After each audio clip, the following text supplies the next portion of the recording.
You are watching Matt's Minis, a Louis Lafleur program. This is a free episode available due to the graciousness of Mr. Lafleur himself. Please support the Patreon at www.patreon.com/LLPQ to watch all Matt's Minis episodes, including ones from past seasons, and other wonderful programs.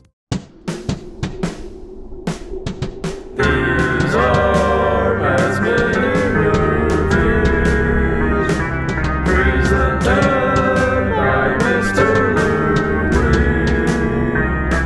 These are Matt's Mini Movies, presented by Mr. Louis.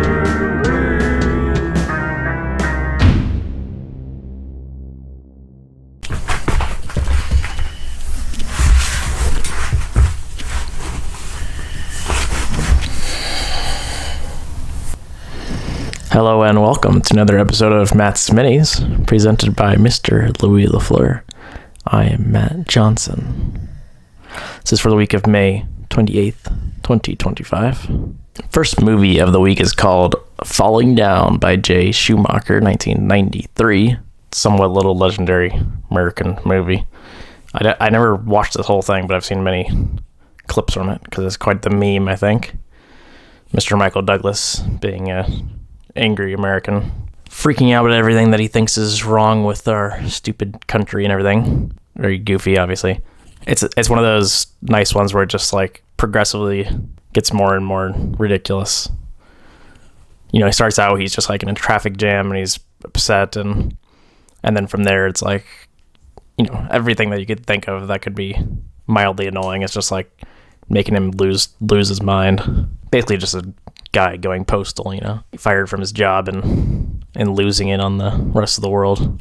Lots of great little parts that obviously ring even more true today, but it also felt like super racist and obviously ridiculous. I love the idea though of Douglas being the main character and just not, you know, he's such a complicated guy, I guess, for most people, I think, because obviously there's some things that you would agree with, like getting annoyed about whatever, inflation and the size of your hamburger from the fast food place and bullshit like that. But then he's obviously not, you know, especially by the end, he's like losing it and he's not the good guy at all.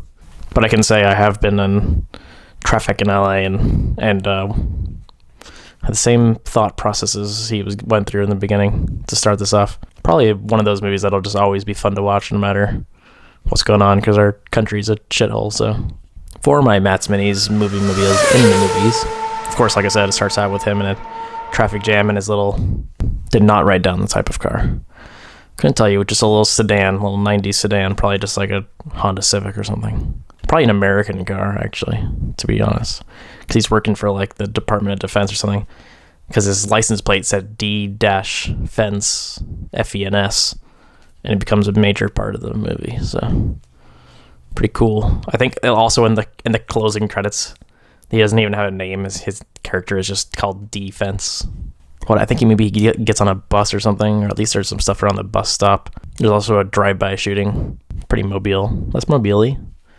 Some cops, some choppers. Nothing crazy, because he's not driving around too much, you know.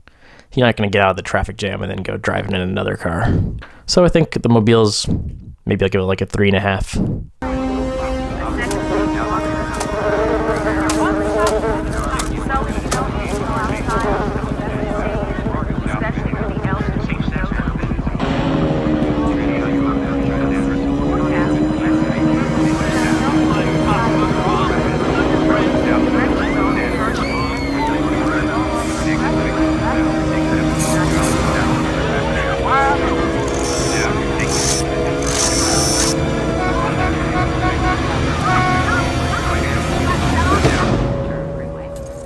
Yeah, that was Falling Down. Next movie of the week is called Vertical Limit by M. Campbell, 2000. With Chris O'Donnell, Mr. Robin, the only thing I'd recognize him from. Bill Paxton as our bad guy. At first I was just thinking this is like not an Everest K2 movie. And I was like, okay, well, the bad guy's just going to be the mountain, you know, like a typical Everest survival movie, except for on K2. It's a little more ridiculous than that. They're fighting the mountain and maybe an ultra-rich billionaire that will do anything to survive. Bill Paxton's always pretty good as a antagonist because he's such a whiny baby. Although he puts up his big manly facade here, and he's like, everybody thinks he's a genius because he's like the richest person. I think he's literally the richest man in the world or something, who also happens to be a climber that has tried to climb K2 before. They go climbing up there, and then of course there's a big storm, and they get trapped under they fall into the ice or something. Yeah, and besides the whole Bill Paxton stuff, it's kind of what you expect, but there's like this expert climber that they use to go save them, and that's where the Bill Paxton really becomes the bad guy.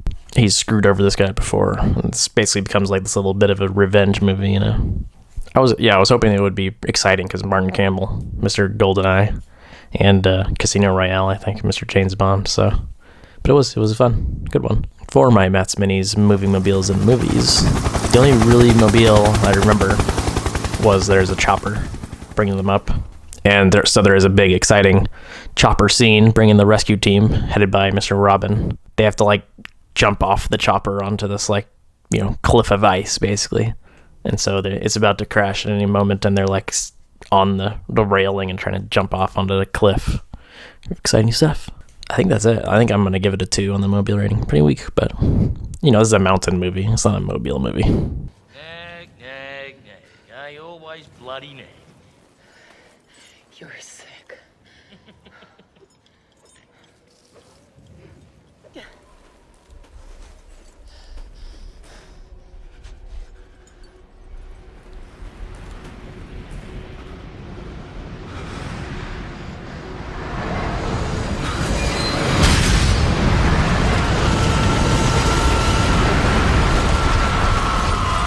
Okay, that was Vertical Limit. Next movie of the week is called Perfect Blue by S. Cohen, 1997. Little anime movie. I don't really watch any anime, but Megan had watched this and wanted me to watch it and get my thoughts. Yeah, it was pretty cool. Kind of like a split personality persona type of movie, with this like idol turning actress woman who's possibly like losing it, or it's kind of one of those where the plot is a little too much, but it's fun to follow. It's like a little puzzle. Not sure everything makes total sense to me in the end, but it made enough sense. I think that it was a good time and I enjoyed it. A lot of more nudity than I was expecting. I don't really see many animated titties, so I was like, what is going on here? Including one very, very uncomfortable scene. It's a very internet-y movie with some early web pages, the World Wide Web we're talking about. She gets her own computer that she has no idea how to use, basically, and it's funny.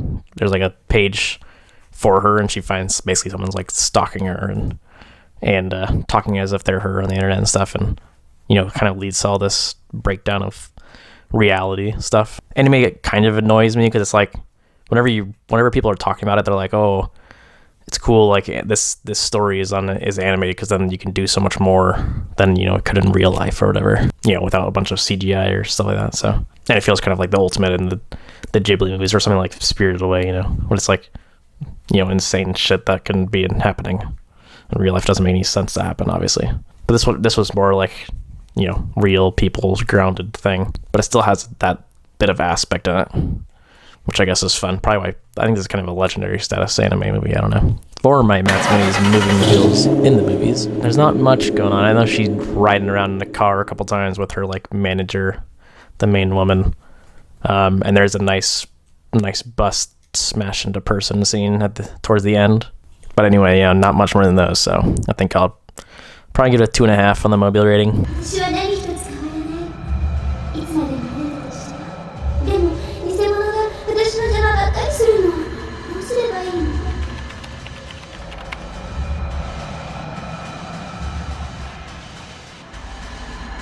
ありがとう、ビーバリアさん。あなただけが頼りなの。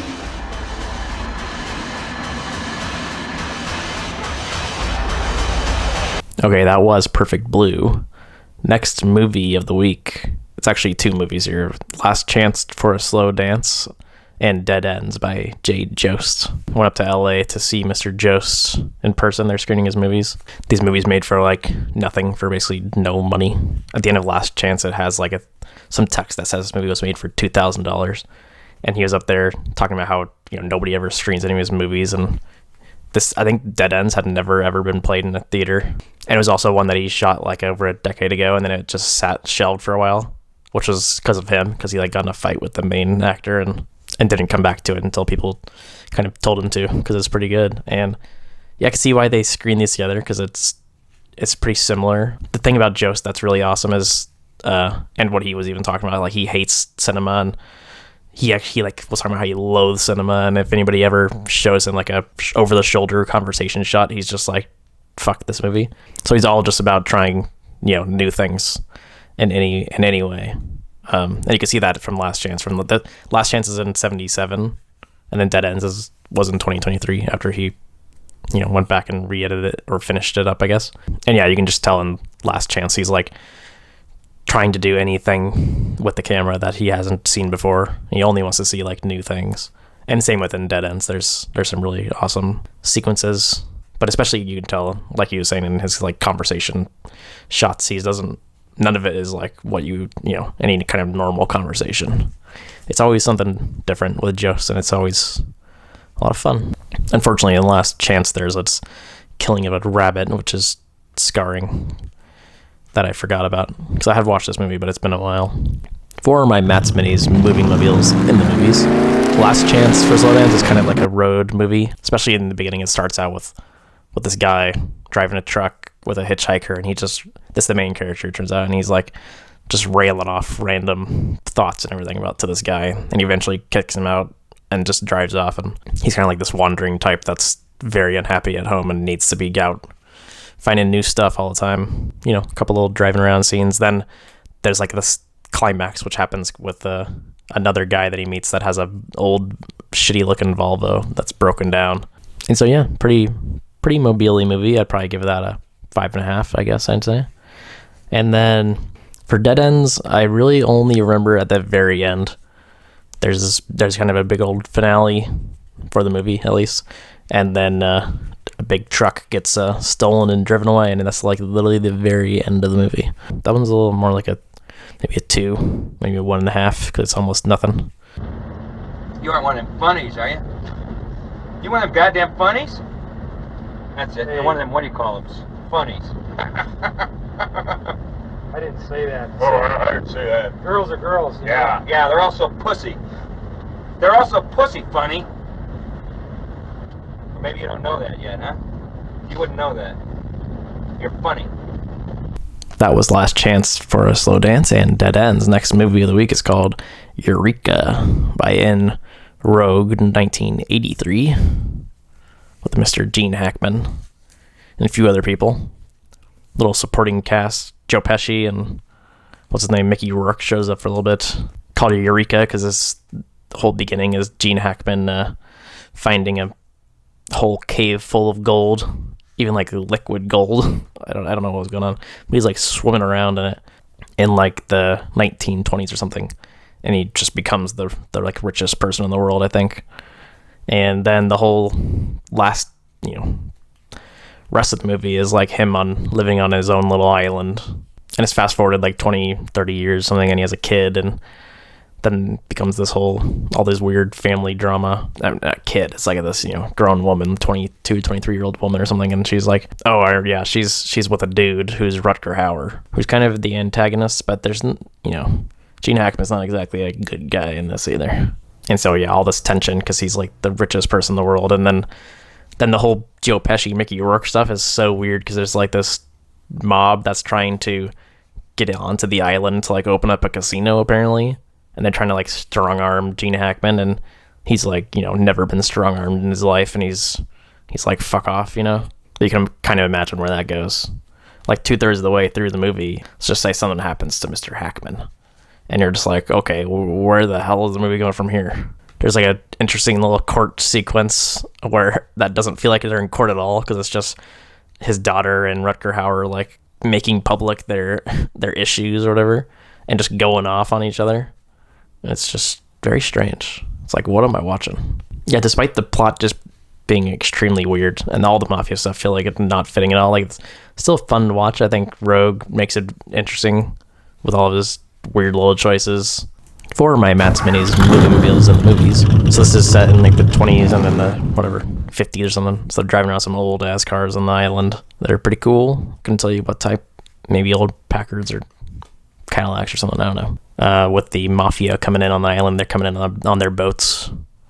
They love their boats, you know, they gotta be off in the international waters where the laws maybe aren't applicable. So you can imagine stuff's going down in the boats. Not good stuff, let's just say. So I got a little boat action, and then I was also a little motorcycle riding around. Gene Hackman gets on his little bike. Yeah, I think that's pretty much it for the mobiles. Some good stuff. I think I'd probably go with like maybe a 5.5 for the mobile rating. Charlie. You're frightened somebody trying to break into your house. I'm frightened somebody trying to break into my life. Jack, we're partners. You owe it to us to give this thing a chance. Charlie, 2 things. First, I don't believe in chance. Second, I don't have partners. Okay, that was Eureka. Next movie of the week is called The Ambulance by L. Cohen, 1990, with Mr. Eric Roberts. Funny this is 1990 because he's got the most ridiculous mullet. And he's amazing. I love my Eric Roberts. He's insane, ridiculous. You know, he's pretty perfect for a Larry Cohen movie, I think, because his movies are insane. That's what he does. He's like, take something innocuous and make it like terrifying, like an ambulance. Because yeah, this is about an ambulance, an old-timey ambulance, picking people up and bringing them somewhere that is not a hospital for some, you know, fake scientific trials and some Nazi shit, basically. Not literal Nazis, but, you know, testing on humans. Yeah, they're picking up a bunch of diabetics and bringing them to some warehouse where they're testing some kind of cure on them. And the doctor's like basically telling them that he's going to murder all of them, but has to be done in the name of science. He's like, you can only get so far with rats and monkeys and stuff. Sometimes you gotta move up to humans, even though they, you know, FDA or whatever won't allow you to. That's basically the premise. Eric Roberts is also an artist at literally Marvel Comics, making comic books. But it's a lot of fun. It, of course, becomes this whole conspiracy thing. He's getting picked up by cops and nobody's believing him. Because, like, you know, obviously who's going to believe an ambulance is taking people away. It's funny, it starts out because he's following this woman who gets taken away by the ambulance, and he, like, doesn't even find out her last name. So he's going around to these hospitals, and they're like, I don't even know her last name, some friend you are. You're like, a lot of good stuff. I love a nice little conspiracy movie, you know, so. For my Matt's Minis movie reveals in the movies, of course, the titular ambulance features heavily. There's also a couple little scenes following around the ambulance as the limo with the doctor in it, with his window rolled down, like peeking out, you know, evilly looking, making sure stuff's happening. They're getting the diabetics. And then also that woman that gets kidnapped, she works in like a place that rents out horse-drawn carriages. So a little bit of horse-drawn carriage action. Yeah, and then also there was a nice little scene on the junkyard with a bunch of old cars. It counts as a little mobile, little busted up mobiles. Considering it's the ambulance movie, I think I'll probably give it a 7 on the mobile rating.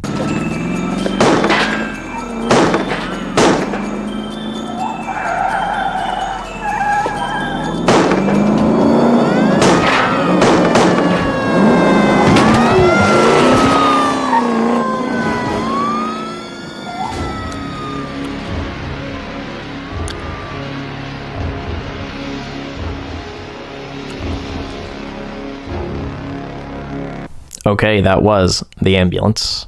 Next movie, which is the last movie of the week, is called The Saint by P. Noyce, 1997. I think it was a few weeks ago I watched that old Saint movie with Roger Moore. It was the only one I'd ever seen. Saw that the Saint movie, which I've seen the cover of and never watched, with Val Kilmer, was the same guy, which of course meant I had to watch it eventually. This is a very funny movie. Certainly not a good movie in any way. But I do love the Val doing all these ridiculous accents and horrible disguises. Definitely even a little bit of brown face, I would say. So much of the like line deliveries are cracking me up. Like I mean, from the very beginning, he's like dressing up as a Russian guy who then becomes this like Australian guy, and he's like calling the dude mate in just a ridiculous Australian accent. This whole movie is just for him to playing around and doing his impressions and stuff. Probably the weirdest part of this movie was that, you know, there's a constant score, like just whatever. So many times during it, you'd be hearing also the music that like Val or the main woman or whatever, Elizabeth Shue is like listening to, some like, you know, 90s contemporary music, or like lots of techno music, but it's like at the same fucking time. And I felt like I was going insane hearing both of these things. I kind of makes me want to watch this movie again with earbuds on. Let's get some full left and right. The plot I can't tell you too much about. It's got the dude from Mission Impossible, Mr. Scientist, Mission Impossible 2, Mr. Scientist Man, rich guy trying to make a political party in Russia. Not as much into the action or something as like a James Bond. It's really, like I said, just the Val Kilmer show, which is fun enough, but hardly makes for a whole movie. For my Matt's Minis moving mobiles in the movie, there's definitely a scene or two with him on the plane, because that's when he's being his Spanish guy. Ridiculous character, one of his ridiculous characters. He goes to London at some point, and he's driving around in a little London cab, typical London cabs, and there's some Range Rovers that I think there's a Range Rover that it gets blown up.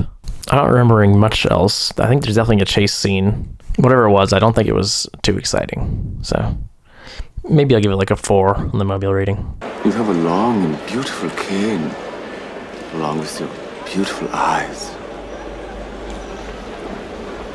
That photograph doesn't do you justice. Who are you? My name is Bruno Rautenfaust. I was named for a saint who was a very wealthy man. Had the wine, the women, the songs, the whole bit, and then inexplicably took a vow of poverty and became a hermit. Went off to live in the forest, in the nude. Please leave. And that's it. That's my last movie of the week. Signing off. Bye.